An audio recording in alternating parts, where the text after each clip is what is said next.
from Dhaka, this is Moutushi Jubaida Rahman and you are watching BSS News. Draft of Revenue Policy Amendment 2025 approved at Council meeting. Supreme Court judgment in 21st August grenade attack case set for 4th September 2025.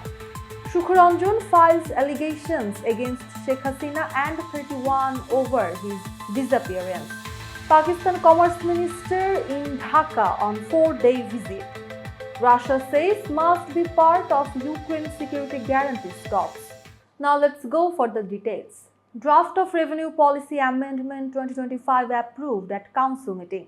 The Council of Advisors today approved the draft of the Revenue Policy and Revenue Management Amendment Ordinance 2025.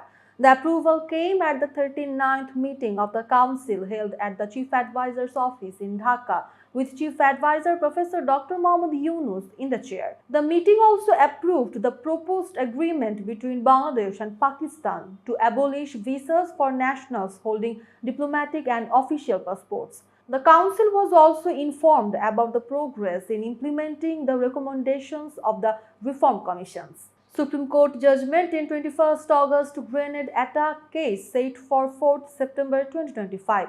The Supreme Court today set the 4th September 2025 for delivering its judgment on a state plea against the High Court verdict that acquitted all accused in the murder and explosives case filed over the grenade attack on an Awami League rally at Bangabandhu Avenue on 21st August 2004. The 6-member appellate division bench headed by Chief Justice Soyed Rifat Ahmed passed the short order after concluding the hearing.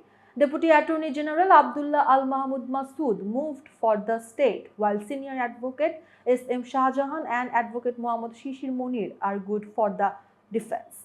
Earlier on 1st June 2025, the Apex Court allowed a leave to appeal petition against the High Court judgment that had acquitted all accused.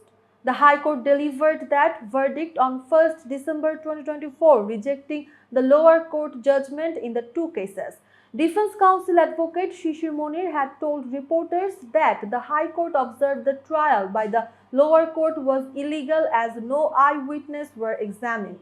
He said the judgment was based on a forced confessional statement of Mufti Abdul Hannan, which had no evidential value. At least 24 people were killed and many others injured in the grenade attack on the Awami League rally at Bangabandhu Avenue in Dhaka. Sukharanjan files allegations against Sheikh Hasina and 31 over his disappearance. Sukharanjan Bali, who was allegedly abducted from the main gate of the International Crimes Tribunal in Dhaka, filed allegations today, 21st August morning, with the office of the Chief Prosecutor of the tribunal. He brought charges against 32 people, including ousted Prime Minister Sheikh Hasina.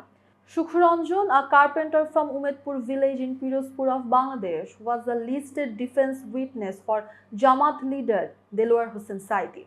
He alleged that law enforcing agencies picked him up on 5th November 2012 while he was being escorted by defense lawyers to testify before the tribunal. He further alleged that in 2010, investigation officer Helaluddin pressured him at Parerhat Rajlokhi School in Pirozpur to give false testimony against Saidi in the killing of his brother Bishab Ali. Sukharanjan said he refused and was assaulted and later threatened by political leaders, forcing him into hiding. He said he came to Dhaka on 3rd November 2012 to testify truthfully, but was abducted 2 days later. He claimed he was blindfolded, tortured for 2 months, and later handed over to the Indian Border Security Force. From there, he was jailed in Bosirhat for 22 days and then in Damdam jail for 5 years. Sukharanjan stated that he endured this ordeal only because he refused to lie and insisted that Saidi was falsely implicated in the killing of his brother. Pakistan Commerce Minister in Dhaka on 4-day visit. Pakistan Commerce Minister Jam Kamal Khan arrived in Dhaka last night on a 4-day official visit. His visit aims to strengthen bilateral trade and economic cooperation between Bangladesh and Pakistan. He landed at Hazrat Shahjalal International Airport, where Commerce Advisor to the interim government of Bangladesh, Sheikh Boshiruddin, received him. Senior officials from the Ministry of Commerce and the Ministry of Foreign Affairs were also present. During the visit, discussions will center on enhancing trade, exploring new areas of investment, and boosting economic relations. A press release from the Ministry of Commerce today said current trade prospects and future cooperation will be at the core of the talks. 4 memorandums of understanding are expected to be signed during the visit. Jamkamal Khan will also meet top government representatives and leaders of business associations. His program includes visit to Chattogram Port, a pharmaceutical manufacturing company, and a steel factory. The press release added that this high-level visit is expected to give further momentum to the long-standing friendly and economic relations between the two nations. Russia says must be part of Ukraine's security guarantees talks. Russia said that it must be part of any talks on security guarantees for Ukraine. Moscow also downplayed the possibility of an imminent summit between President Vladimir Putin and President Volodymyr Zelensky. On the same day, NATO military chiefs held a virtual summit on Ukraine's security guarantee. The chair of the alliance's military committee, Admiral Giuseppe Cavo Dragone, said in a post that members confirmed their support and priority remains a just and durable peace. Russia's Foreign Minister Sergei Lavrov warned that discussing security guarantees without Russia is meaningless. He said such talks would be a road to nowhere. Meanwhile, the United States chairman of the Joint Chiefs of Staff, General Dan Kane, met European military chiefs on Tuesday to discuss options for a potential Ukraine peace deal. In eastern Ukraine, Russia's defense ministry claimed that its troops captured 2 villages in the Donetsk region. Ukraine's Commander-in-Chief Alexander Syrsky said their units are engaged in heavy defensive battles.